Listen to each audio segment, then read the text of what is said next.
La Guerra de Independencia de México es uno de los momentos más importantes en la historia de nuestro país, pues demuestra la liberación del pueblo del dominio español por más de 101 años de ardua lucha. Pero ¿cómo inició el movimiento de independencia? ¿Qué propició el movimiento de independencia? ¿Quién fue Hidalgo y Allende? Todas estas preguntas las vas a conocer en este video llamado Historias de Guerra, el inicio de la independencia de México, donde conocerás más a fondo acerca de todo lo que propició la Guerra de Independencia, como sus personajes, lugares, datos, entre otros. Sin más que decir, que la historia de guerra comience. La Revolución Francesa fue un acontecimiento muy importante en la historia de la humanidad, ya que marcó un antes de la Edad Moderna a la nueva edad que fue la contemporánea. Sucedido en Francia en 1789 debido a la mala monarquía del rey Luis XVI junto a su esposa María Antonieta, era tan mal su gobierno que tan solo un 3% de toda la población francesa poseía riqueza y el otro 97% vivía pobre. Esos problemas se concibieron gracias a las ideas de Montesquieu, Rousseau y Voltaire, que defendían la separación de los poderes judicial, legislativos y administrativos, además de su lema que inspiró a la población francesa, que eran la libertad, igualdad y fraternidad.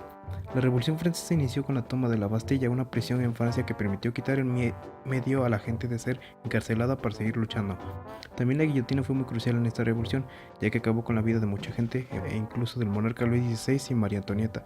Después de años de guerra y malas constituciones redactadas, finalmente Napoleón Bonaparte, el 9 de noviembre de 1799, dio un golpe de estado y constituye la nueva República Francesa, dando fin a la revolución. La independencia de las 13 colonias fue un movimiento muy importante en América del Norte, que duraría de 1775 a 1783. La causa de la independencia de las 13 colonias se debe a las medidas que impuso el gobierno inglés a las colonias, tras concluir la Guerra de los 7 años con Francia, que dejó varias pérdidas económicas y no solo eso, sino también distintas leyes que marcaban más impuestos como la ley del azúcar, la ley del timbre y la ley de Townshend. Además de las ideas de la ilustración traídas de Francia, permitieron que la gente comenzara a sentir un deseo de independencia. Los deseos de la independencia iniciaron en 1770 con la masacre de Boston, haciendo un grupo independentista llamado los Hijos de la Libertad, que empezarían a hacer actividades criminales para mostrar su inconformidad con la corona inglesa. La Guerra de la Independencia comenzaría en 1775, de manera oficial, en la cual existían los dos bandos, la corona inglesa y los independistas. Tan solo un año de guerra bastó para que el 4 de julio de 1776 se redactara la Constitución que daría hincapié a la creación de los Estados Unidos de América, junto a sus 4 padres de la patria, George Washington, Thomas Jefferson, John Adams y Benjamin Franklin. Mas su independencia concluyó de manera oficial cuando en 1783 los ingleses firmaron un tratado donde reconocían a Estados Unidos como independiente. Una de las independencias que ocurrieron en América. Sus causas fueron también las ideas de la Ilustración, como también la idea de tener derechos para los negros. Todo esto fue comandado por Toussaint Louverture. En 1794 liberó a los haitianos del dominio francés y la esclavitud de 1801. No fue hasta 1803 que Napoleón Bonaparte retomó la isla y capturó a este general, llevándolo a París a prisión, en donde moría. Posteriormente, Jean-Jacques Dessalines, otro militar que proclamó la República de Haití, como consecuencias dieron un ejemplo de la Primera República, la América Latina, pero como consecuencias Francia les cobraría una gran cantidad en deuda económica. Los criollos eran hijos de los españoles nacidos aquí en la Nueva España, que estuvieron a cargo de puestos importantes, pero no tanto como las de un peninsular. Además que gozarían de educación en todos sus niveles y vivirían en muy buenas condiciones. No fue hasta el siglo XVIII cuando esta situación cambiaría, ya que con la llegada de Carlos III impuso una nueva serie de reformas llamadas borbónicas, lo cual causó que muchos criollos fueran desplazados de sus puestos importantes y se les incrementara los impuestos. No solo eso, sino que también la expulsión de los jesuitas fue un detonante muy significativo para los criollos, pues se quedarían sin educación de calidad. Ante estos problemas, los criollos quedarían la igualdad con los peninsulares, ya que estaban bajo el mandato de ellos. Todo esto ocurrió bajo el mandato de Carlos III, que ya vivían en una situación difícil, y se complicó años más tarde con la llegada de José Bonaparte al reinado español, que con mencionados anteriormente surgieron los gachupines. Por ende los criollos no querían tener a los gachupines, dando inicio a las primeras conspiraciones para recuperar el sistema político de la Nueva España original. Conocemos quiénes eran los gachupines y qué fue lo que comenzó a iniciar el movimiento independentista en la Nueva España. Todos conocemos a Miguel Hidalgo y Allende como padres de la patria durante la independencia, pero quiénes fueron realmente o qué se sabe de la historia fue lo siguiente. El nombre completo de Miguel Hidalgo es Miguel Jerónimo Antonio Ignacio Hidalgo y Costilla Gallada Mandarte y Villaseñor. Nació el 8 de mayo de 1753 en la hacienda del Corralejo. No era de familia tan rica ni tan pobre, fue el segundo de sus hermanos, entró al colegio de San Nicolás, en el cual destacó como un estudiante sobresaliente y muy inteligente. Terminaría sus estudios en 1778, donde recibió su ordenación de sacerdote. Y no solo eso, aprendió varios idiomas como el español, latín, francés, purépecha, náhuatl, entre otros, como también tipo de filosofías de las cuales remarcó las famosas ideas de ilustración y supo varios oficios. Siempre buscó ser parte de una iglesia importante, más como era criollo no podía llegar más alto, además de que contaba con dos vicios muy importantes, y eran el chocolate y las apuestas, principalmente las cartas, pero como era de bajos recursos utilizaba las limosnas de la iglesia. Siguió un sentimiento de inferioridad. A la llegada de Carlos IV, su familia comenzó a sentirse en bancarrota y comenzó a realizar tertulias intelectuales con el fin de proponer distintos tipos de pensamiento. Pero no fue hasta que Ignacio Allende, durante su estadía en San Miguel el Grande, lo invitaría a Bernal y después a Querétaro para conocer a los corregidores.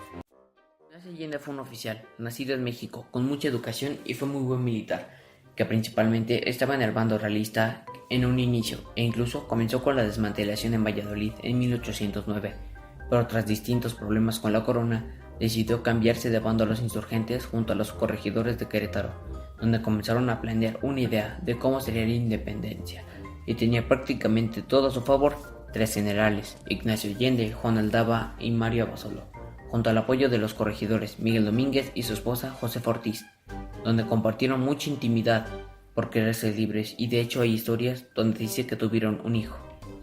Pero les faltaba alguien que trajera gente, y es aquí donde San Miguel el Grande conoce a Miguel Hidalgo y lo trae a Querétaro para que lo siguiera en la conspiración. Estando todos ellos juntos, la idea principal era traer el ejército de Allende de San Miguel el Grande de los dragones de la reina, pero ya cuando todo estaba planeado, fue descubierta la conspiración, a la cual doña Josefa llamó a Ignacio Pérez para que le avisara a Allende de que la conspiración había sido descubierta. El problema fue que al llegar a San Miguel el Grande, después de cabalgar varias horas, Allende no estaba y tuvo que ir rápidamente hacia Dolores Hidalgo y avisar al cura Miguel Hidalgo que la conspiración había sido descubierta, por lo que hubo una movilización y reunieron al ejército insurgente antes de la misa de las 6 a.m. al 16 de septiembre de 1810, dando un inicio a la independencia de nuestro país, con una frase: "Muera el mal gobierno y a cazar gachupines".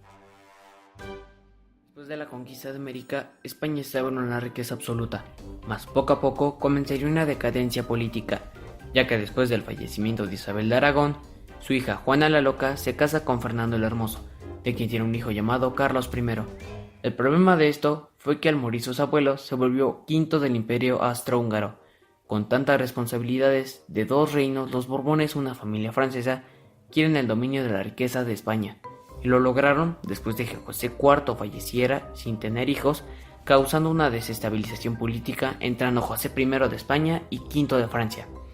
Deciden posteriormente no ayudar a los Borbones y comenzó a generar riquezas de una mala manera, aumentando en gran cantidad los impuestos. Estos problemas se agravarían cuando Carlos III entra en el poder y subiera todavía más los impuestos y expulsara a los jesuitas de la Nueva España.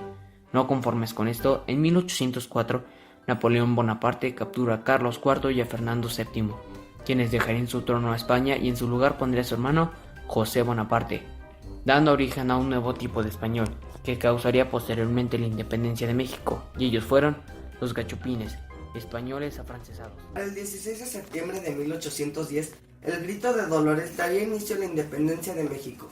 No tanto de esta manera, porque en realidad querían instaurar el antiguo régimen político de la Nueva España sin los gachupines, los españoles afrancesados. Pues bien, en este día en adelante se dieron distintas batallas frenéticas y violentas entre el ejército rebelde contra el ejército. Cabe recalcar que su primer paso fue ir a Celaya y después a Totonilco, en el cual agarraron el estandarte de la Virgen de Guadalupe. Las siguientes batallas que más importancia tuvieron durante el movimiento de Hidalgo y Allende fueron las siguientes. Batalla de la Lóndiga de Granaditas. El 28 de septiembre de 1810, en Guanajuato a las 12 de la mañana, los soldados realistas y los insurgentes se enfrentaron. De aquí nace el famoso personaje Juan José de los Reyes Martínez, apodado El Pípila, que solicitó al cura Hidalgo permiso para incendiar la puerta del recinto junto a 4 mineros, lo que permitió a los insurrectos entrar y empezar el saqueo y la masacre de todos los soldados y gente inocente, la cual nos deja pensando, ¿era necesario la masacre de los militares y civiles rendidos? Batalla del Monte de las Cruces. El ejército insurgente, dirigido por Miguel Hidalgo e Ignacio Allende, se enfrentó contra las fuerzas de los españoles el 30 de octubre de 1810 en el Monte de las Cruces, Estado de México. Los realistas fueron derrotados por más de 80,000 insurgentes, quienes consiguieron parte del armamento español. Batalla de Aculco. El 7 de noviembre de 1810 se enfrentaron en una loma del poblado de Aculco, las fuerzas realistas contra las fuerzas insurgentes, quien tras recibir un nutrido fuego de artillería, huyeron abandonando cantidades importantes de armamento. Después de esta gran derrota surgió un distanciamiento entre Hidalgo y Allende, por lo cual el cura Dolores decidió retirarse a Valladolid. Batalla de Tres Palos. Se llevó a cabo la noche del 4 de enero de 1811, en el campamento español que se encontraba en la laguna de Tres Palos, en Acapulco, Guerrero. Ese enfrentamiento fue liderado nada más y nada menos que por José María Morelos, y fue su primera etapa dentro de los movimientos de independencia.